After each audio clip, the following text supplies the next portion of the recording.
Welcome to the Future is Freelance podcast, bringing together the best minds from the freelance ecosystem. We honor the expertise that comes from all levels, from freelancer to platform CEO, from community builder to enterprise leader. Together, we'll define the future of work. If you value this content, there are two ways you can support it. Follow this podcast wherever you get it and leave a positive review, or share the podcast with a friend. Find out more about our movement, including live events, coaching, and tons more content at fruitioninitiatives.com. Thanks for being part of the movement. Hi, Amy. Wonderful. Hi. How are you? I'm very well. Yeah. How are you? I'm great. I'm glad that we were just talking about before we hit record how it took some back and forth for us to find the sweet spot for this. So I'm glad But we both came with a pen. Yes, we're able to connect, ready to have an awesome conversation. So let's just get us started with the stuff we ask everyone at the top. Who are you? What is your work? And why do you do it? Okay. Struggle to remember 3 questions in a row, but I'm going to try. You might have to prompt me. They play together, which is why I asked them in a club. The answer to all 3 kind of. Yeah, they do. Exactly. Okay. So I'm Amy, co-founder of a platform called WorkFree. I'm a mother of 2 children. I'm also an ex-freelancer. So I freelanced for many years as well. And my career before that was working for digital marketing agencies in account management. I live in the UK, down in a little place called Poole. And before that, we were living in South Africa and Dubai and the Netherlands for a while. So now we're settled here. What do we do? So WorkFree is a platform that's been going for a little while. We're a freelance platform that's powered by freelance communities. So we connect companies and agencies with incredible talent that's found from within these freelance communities. As a freelancer for many years, I was part of a lot of communities. I found them super useful. I got most of my jobs through them, most of my referrals through them. Being able to house those communities in a platform and allow companies to actually explore that talent and then find talent they wouldn't really find in other places, and helping them with that process of finding, managing, and then paying. That's the work that we do. And then why do we do it? I think because I was a freelancer myself for a long time. And the reason I went freelance was because I had kids and I needed more flexibility and freedom in my life. And at that point, I just definitely realized that the 9 to 5 wasn't going to work for me, and it probably never would do again. And I couldn't really understand why it was still even a thing, because I just needed so much more space, but I still wanted to work. Building something for freelancers, I think, is important because I think it's a big part of what the future of work is going to look like. But also being able to help these communities house their talent, because it was such a large part of my freelance journey. Being part of them, getting help, really boosted me along. So that's really why we're doing it, and helping companies access that talent and build talent pools and have that flexible workforce on hand so that everybody can benefit from it. Love it. So many things that I want to touch on here. So first one is, so we refer to yourself as an ex-freelancer, which I love. Ex-freelancer. Yeah. How do you define yourself now? As a founder?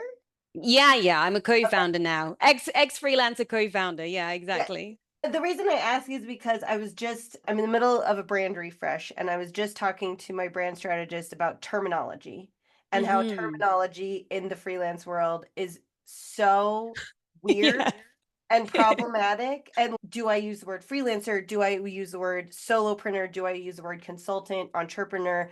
And then there's like all these other overarching terms. Entrepreneur is one of them, founder, which has like startup connotations. So I'm just like, I just wanted to ask explicitly, because I'm in this mind space of really just thinking about the terminology about freelancers and everything that goes with that word. Yeah, there are so many. There's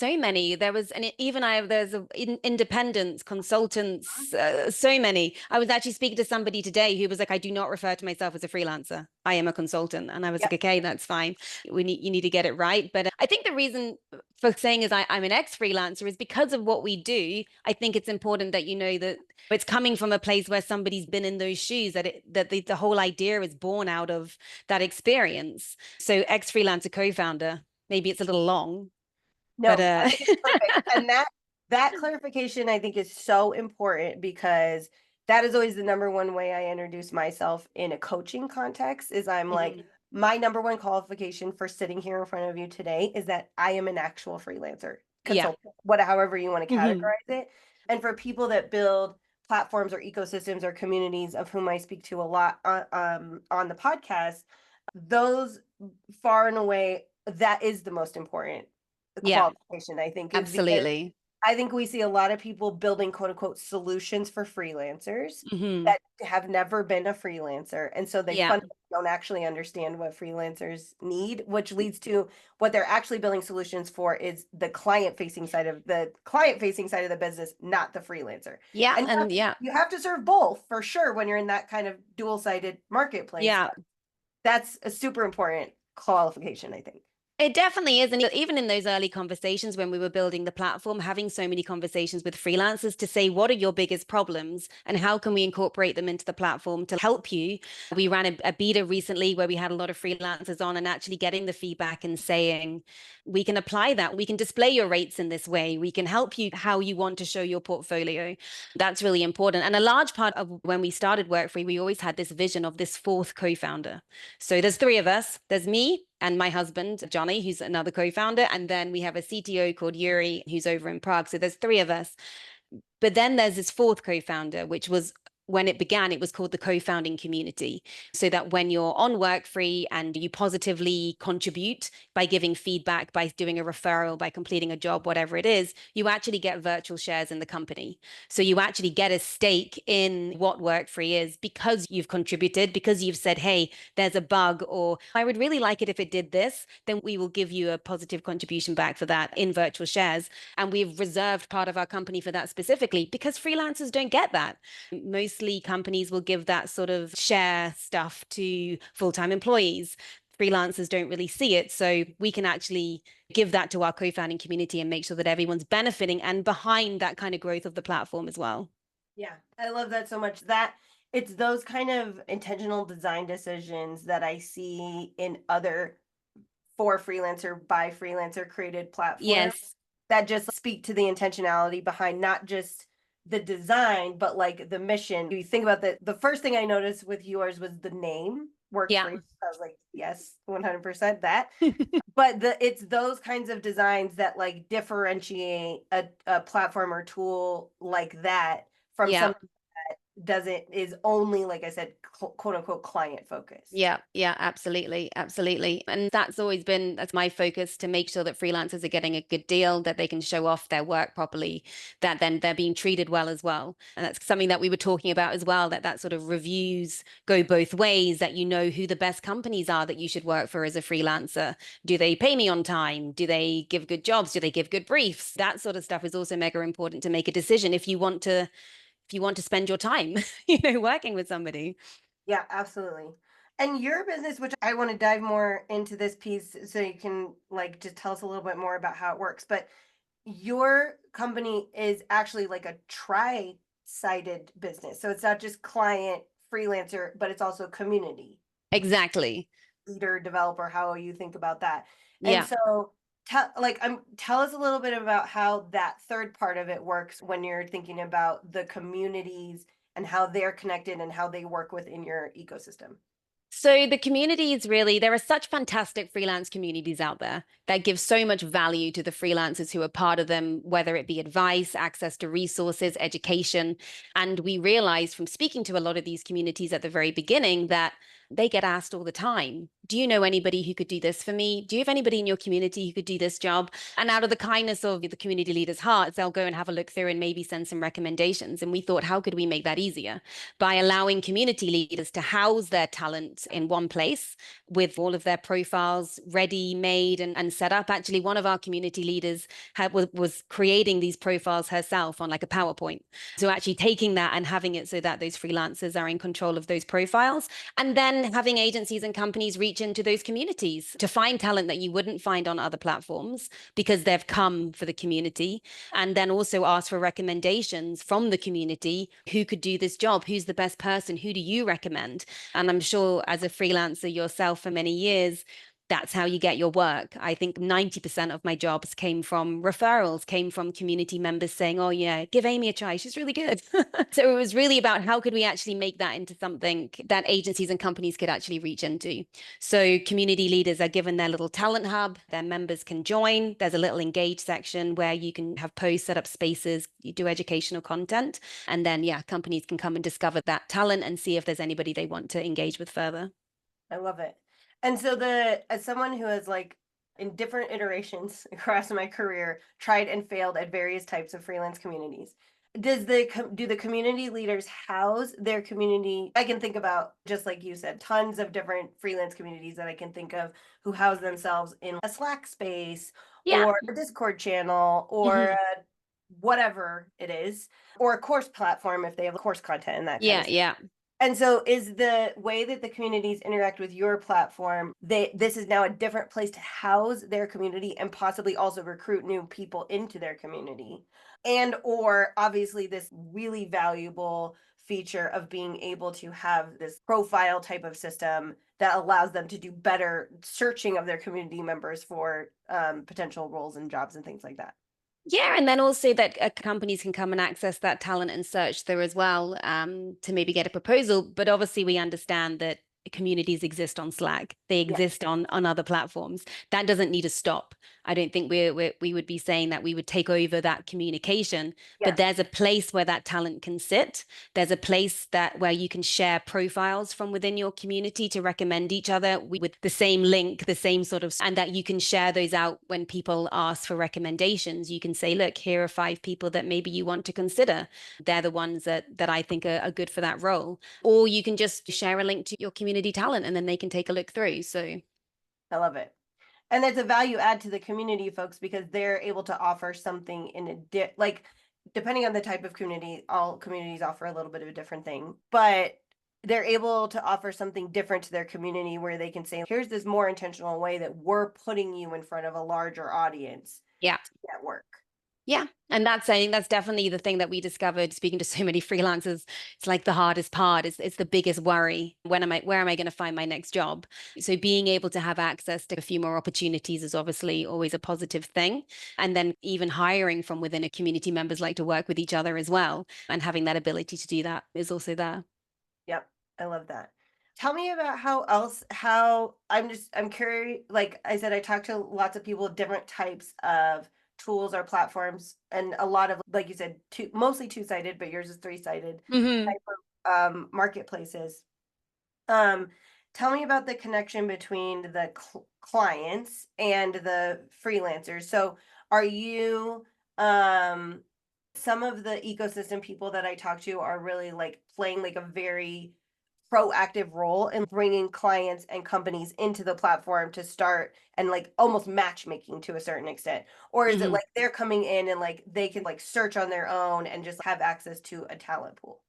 How does Yeah, it? so for the companies, the idea really is that you build up your own talent hub yourself, which in itself is like a little community, a community of freelancers that help you out when you need to. Mhm. The idea being that if you build that up enough, you're never going to be needing to look too far because you have a base of really great curated, onboarded, amazing talent that you can work with. You have a marketplace of communities that you can reach into when you need to build up those talent pools, also bringing in talent that you've worked with before. So for companies, it's really about establishing that base of freelancers that form your flexible workforce and always making sure that you're topping that up, always making sure that you're on the lookout for new people that can come in that are available. With the companies, the objective is to help them manage that talent, manage all the jobs, all of the contracts, and then pay with one single invoice. So we make it super easy. That administrative burden can be taken away. We'll pay everybody out, and then you can just pay us once. So that's really from speaking to companies about what they wanted. They just want great talent. They need Yeah. to make sure that they have great talent because they really rely on it. And paying is a nightmare. The problems that we're trying to solve for the companies on that side, they can reach into those communities and then they can take their talent all the way through to payment. I love it. How does the fee structure work? Because again, like some of these ecosystems are more client focused or more there's different pay structures that I've seen in different things like this. Is it the is there a Do the communities have a fee to join? Are the clients, what's the pay structure? So it's completely free to use. So if you're a company, you can sign up, you can use the platform. For communities, for now, it's the same, but there's a criteria for the communities that can join. You'd need to be an established community of over a certain amount of numbers. You'd need to be an ex-freelancer yourself in some form. So there's a certain criteria of the communities that will take onto the platform. For freelancers, it's completely free to use, no commissions. We have a service where freelancers can get paid super fast. So they can opt for a fast payment so you can get paid within 24 hours to 3 days of submitting your invoice, which there's a small fee for. And then for companies, it's very simple. Whenever we do the single invoice payment, there's a 5% fee. Right. Love Simple it. as that. I don't know if there's a question here, but something that I find so amazing about this idea is that it is really, I was just having a conversation with someone else last week about how freelancers create jobs for each other. And I Yeah. think that's what a lot of these communities have been doing in organic or maybe like more structured ways, depending on the community. Hmm. And I love that as the basis of your company, that it's really crowdsourcing and ground up job creation for each Yeah. other, like relying on each other to find jobs instead of some other like huge platforms that are really just relying on like nickel and diming both the freelancer and the Yeah. client. Um, and so I don't know if would assume that's like intentional by design and based on your why from the beginning of this about like how you got here, but it's just there's just something really elegant and beautiful about the design of the system that sort of reinforces that connective tissue that I think It's freelancers. in it's Yeah, there. It's not yeah, like it's invisible, but it's happening all the time. yeah, If you know a freelancer in that realm or industry, even if you're working for a client and they're looking for freelancers, like you just reach out and say, "Hey, do you need?" Because I've got, and it should be more of that. I think that makes us feel good as well. Whenever you can recommend somebody and then they get the job, and that's great. That sort of community power, that sort of community coming together to get the right person the job. That's important to me because it worked for me in the past and because I got a lot of value from it. We have from our co-founding team, we have a lot of angles of coming from different backgrounds and how that all comes together. So yeah. yeah, I love that. You're nailing the thing that I couldn't totally verbalize, which is like you've illuminated and like structure, like provided an underlying structure for this connective tissue that like all freelancers already know exists, Yeah, but has had to communities. I think the having communities as that like third part of the framework of your business is so smart because they've already been doing that, right? They've yeah, already been honoring that sort of organic, fluid nature of freelancers coming together and supporting each other and leveraging that to be able to provide. I think that's the trickiest part of two-sided or three-sided businesses like this is you have to find an arrangement that benefits all three exactly. in a very intentional way, which can Yeah. be really hard from a design perspective. Yeah, no, definitely. And I think our co-founder Johnny is a mastermind of that. He thinks about every single person in that sort of triangle. Yeah. And from the background that he's from more of a commercial background, that idea that everyone should win. Everyone should walk away winning and being satisfied with the transaction. So that's really the goal, that everybody comes out a winner. Yeah. And creating a system that does that by design is just like very smart because I think a lot of systems do not do that. Yeah. So I think that is something, excuse me, that stands out as like very obvious and intentional that you guys have thought through from the very beginning. Yeah, we Um, wanted to be different. We wanted to do something a little bit different. So hopefully we yeah, have. it, like I said, the reason I reached out to you, I reached out to Johnny initially, and he pointed it Yeah. was because it felt different. I was like, this is different. This feels different. We should talk about Yeah. I'm glad that that. came across. Yeah, no, it shows. And I think that's something again, I love even the criteria for freelance communities is like it is a Hmm. community started by someone who used to be a freelancer or still is a Yeah. freelancer. As in most of those communities, I think most community leaders that I know are like mostly wearing dual hats in a lot of instances too. So Well, that is the point. That is the sort of point that they get to. You start a community, or maybe you don't even mean to, but people yeah, start listening, and then you're helping people because you're a nice person, and the people keep coming back, and you build something. And then suddenly you're doing less freelancing and you're doing more community work, and that's actually becoming a bit of a full-time job. I think a lot of communities get to that point where the monetization question comes in of like, how can I actually do this assist and help the community that I have, because we can provide so much value. And I think understanding that value firsthand is why we were aware of that sort of extra third part of it, that as a freelancer, you should be part of some communities because it's so valuable and they can help you so much with your growth, with all the questions that you have. When I first started freelancing, I just didn't have a clue. And you don't know what you don't know. And I don't think I could have done it without that kind of community backing of being able to ask those questions and getting those answers and not being afraid to ask. I think otherwise I would have just been sitting alone thinking, I don't know if Google's giving me the right answer here. So it's so important for freelancers because you are alone quite a lot. Yeah. And you're hitting on something so important about both the power of community and the difficulty in monetizing a Mm-hmm. community. Like I said, I've been there myself. But your platform provides something so interesting that I think a lot of freelancers don't know that they need community. And so Yeah. selling a community is very hard because it's Mm-hmm. hard to sell community because people are like, I don't need that. What I need is more work. And Yeah. so a lot of people enter communities because they see it as lead generation opportunities, and Yeah. then they realize all the other amazing benefits of being in community Yes. as a Yes. freelancer. And so you guys are helping communities address that main thing, whereas that's one of the main reasons people find an entry point into communities and then Yeah. realize all of the other amazing Yeah. benefits. All the other benefits which just help you so much along your journey. Yeah, absolutely. That kind of hits the nail on the head right there. Yeah, I love it.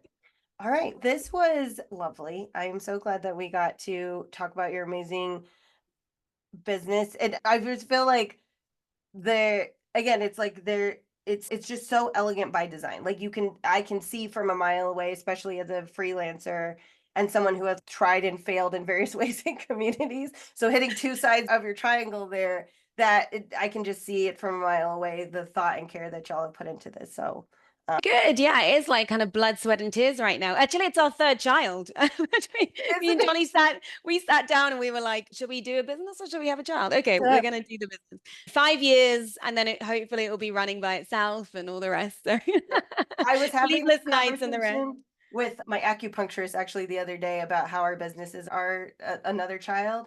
And I was like, but then that means that when they misbehave, the same thing happens that I do with my actual child, where I'm like, I created this thing. Being, what does that say about me? Exactly. I have to like go back and be like, I okay, need to reflect. I I need need to to have a word with reflect. myself. Yeah. Yes. But it is 100%. It is for Yeah. sure another child. And you have to the blood, sweat, and tears. That's You if it gotta wasn't love like it. that, you wouldn't do it, right? You wouldn't put in the effort and the blood, sweat, and tears if it wasn't like that. No, totally. And I love it. I think we're lucky that we're able to do it. And yeah, it's a really great thing to be able to do. Yeah, it's a gift to the freelance ecosystem overall. Thanks again so much for chatting with us and tell us more about where we can find out more about you and your company. Oh, yes, right now it's WorkFree, workfree.io. So you can go check it out on there. And also on LinkedIn, you can follow us and see everything that we're up to and all the exciting updates, which are going to be happening up until the end of the year. There is a lot going on. So a lot of great partnerships, which are going to be announced, and more communities coming on board all the time. So maybe you'll get a message from your community leader at some point if they're involved. But yeah, stay tuned. Perfect. I love it so much. Thank you so much, Amy. No worries. Thanks so much for having me. Thanks for listening. If you value this content, please follow this podcast wherever you get it and leave us a positive review. You can also share the podcast with a friend. Find out more about everything that we do, including live events, coaching, and a lot more content at fruitioninitiatives.com.